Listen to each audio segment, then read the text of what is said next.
Welcome to the Mata-Nui Weekly Podcast for the week of December 3rd through the 10th, 2013. Player of the Week, Snoop Lion. In the wise words of Tyler Durden, schmexy. Snoop Lion is a magnificent writer of characters well deserving of this week's honor. Character of the Week, Tuara. In the wise words of many, strong, bombshell, smart, schmexy, wolf whistle material, fantastic, excellent, don't stop writing her. Tuara, played by Snoop Lion, is one of those characters who never wavers in a resolve, never buckles under pressure, and makes Dorian look like a two-pence roadshow when it comes to physical attractiveness. News! Kentoku Okapalego. Ayu and Korra meets Daikura Reiko and rambles about philosophy. Jiyu meets Rano Taishalo. Akone and Akimatai continue to fight in the yards on Sado. Sodaka Tetsu and Tapui begin their own sparring. Aiwa and Tazera return to the main deck and prepare to land in Sado. Koga and Soraf have a heated discussion about Soraf's plans. They merge minds to see through Koga's Janu board. The Rora family, Desdemona and Yumiwa, are introduced as they go to bed. Tajar Toroshu Reina notices the bright column of light in the sky caused by Norti and Chotki and moves to investigate. Kininui. Echelon, JL, and Ignitus strike a fragile deal with Sukogu in the background. Tawaki. Akiri Mkongu and Jaller have a secret discussion in the aftermath of spoilers. The tablet of names is disassembled and Astran translates the mysterious inscriptions on it. Stralix engages Vizok, surprising him with a flash grenade. Gizmir returns to the fight. Jolek Highlander returns, making an impressive display of catching a mugger. Please go. Love that guy. The Paraka respond to the attack on their hideout by killing several people. Aureus and Sulav's game of chess continues. Afterward, returning to Gakoro's, Tivanu and Vima pick up order and give chase after Serena, but they go to Gakoro spoilers, and then they go to Lake Wahi spoilers, and then they go back to Takoro. Gawahi. Helios struggles to patch the greenhouses. Vima and Tivanu attempt to warn Kirihali about Serena and are tasked with bringing the criminal to justice. Kirihali learns about Matoro's death. Oops, spoilers.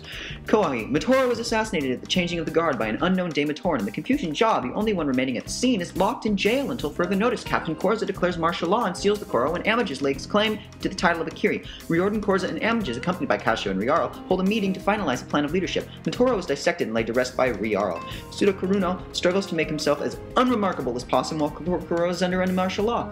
Ihu Koro sends its representatives to Kokoro. Guardsman Sukat Umvoya goes on a looting spree. In Lei Wahi, Tuara and Co return to Lake Koro safely. The wounded members go to the hospital with the exception of Skyra, who will never go to a place like that. Utu is chained and contained in the hospital. Kororo uses his Hiko to transport himself and Kongo into Jowler's office. When they return, Kororo searches for Leia, who had just arrived in Lei. Skyra tries to wake Tillian up with bacon. Dorian remembers bailing his little brother out of jail. After leaving the hospital, he runs into a very drunk Leokata, and after that, he attempts to help her by buying her breakfast. Varia has a mental breakdown of self-sabotage somewhere in Lake Koro.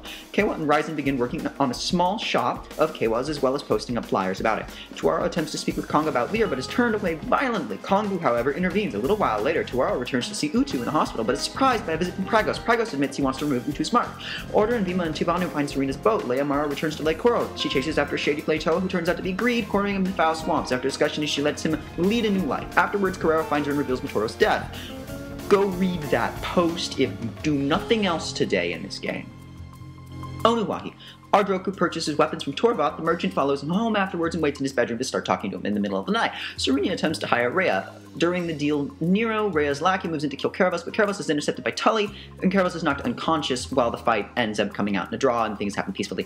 Mar and Serena meet in the Wise Man's archive. Tarnak and Lely reconnect. Ar and Kairi spar while discussing whether or not Mata-Nui even exists and what's their point working in life. Matan and Natan receive Akira and talk about building Rhea's project. Caravas unconscious dreams of Kavala and what Serena will do. Cole Usky returns to Onukoro. Huzzah!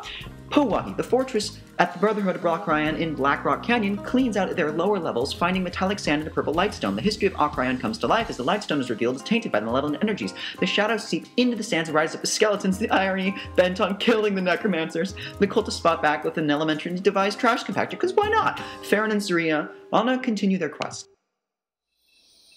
Hey everybody, this is Gear Director, and I'm here with the Mata-Nui Weekly Personal Highlights Reel. It's an honor to be here, absolutely. And I don't think we're going to have to waste any time. Let's just start right here with, first of all, Men of Miracles. And he says that Avak is hilarious. Enough said. I agree. Tyler Durden's posting as Avak was tons of fun. I've always liked Avak a lot, and Tyler Durden definitely does him justice. Similarly, here we have the Dapper Man. And he says that his personal highlight of the week was his battling versus Akone. It's good fun and challenges me to use my wits and strategical capability to prevail in a battle of physical strength. He's fighting Norik of Gaelinor's character there, and clearly he's enjoying that, so that's good for him. Let's see, we also have quite a few people who at the same time all seem to join around the same thing. And obviously that, my dear friends, is the power struggle in Kokoro following Motoro's death. Several people here pointed out that as one of their favorite things of this last week. Among them, TPA, or Totally Prodigious Artist, also Norik, and Kugi himself also really likes that part. Absolutely brilliant thing. And I also really like that part as well. Also, obviously, there's no surprise there that that's one of the best things about this last week. Motoro's death and the consequent this destabilizing of the power structure in Kokoro. That is just tons of fun to read. I agree, it's very fun. That's also my personal highlight of the week as well. In particular, the way I personally just like the way other characters react to it. Sort of how other characters like that Toe of Iron with the unpronounceable name, who goes on a looting spree, and then that Sudoku Ronku, I guess is his name, that Leto Wanderer there. I sort of like the repercussions of the main thing that other characters experience from it. Let's see, Norik of Gielinor also contributed here. He says that his personal highlight of the week, it was actually both the whole thing with Kokoro, obviously, and he also throws in the interactions between Soraf and Kogu in the Kintoku Archipelago. Now, these would have to be Toa Phoenix and Kugi's characters both, and I agree, that's some very good writing there. And that part about Soraf and Kogu, that's also part of Kugi's personal highlights for this last week.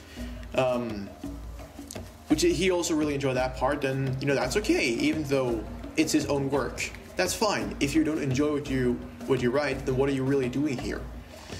Let's see, who else? The Otter says that his personal highlight of last week was to bring his character Pregos back. He says, I liked role-playing with him, and he was basically the Mark Bear's resident mad scientist who never much did anything except go, well, this is interesting. And I like now role-playing him now in Liwahi, what with him trying to get rid of the marks once and for all while he's trying to fix some wrongs that he had done. That sounds very well put together. Again, somebody who enjoys their own content. That's totally fine. That's sort of the point. You're supposed to have fun. And we also have one here from Toatapio Nuva, and he says, I really like the whole Serena thing in Onokoro and Kuros and Tuli interfering. I agree. I was personally somewhat involved in that on the sidelines. That's actually kind of fun. Shadowhawk's writing is amazing, by the way. I think that's very well put together. And Toatapio, you may not have jazzy descriptions, but you can hang with the best of them when it counts. Let's see, do we have anyone else? We have Aurora the Cat. He also wants to chip in and say that,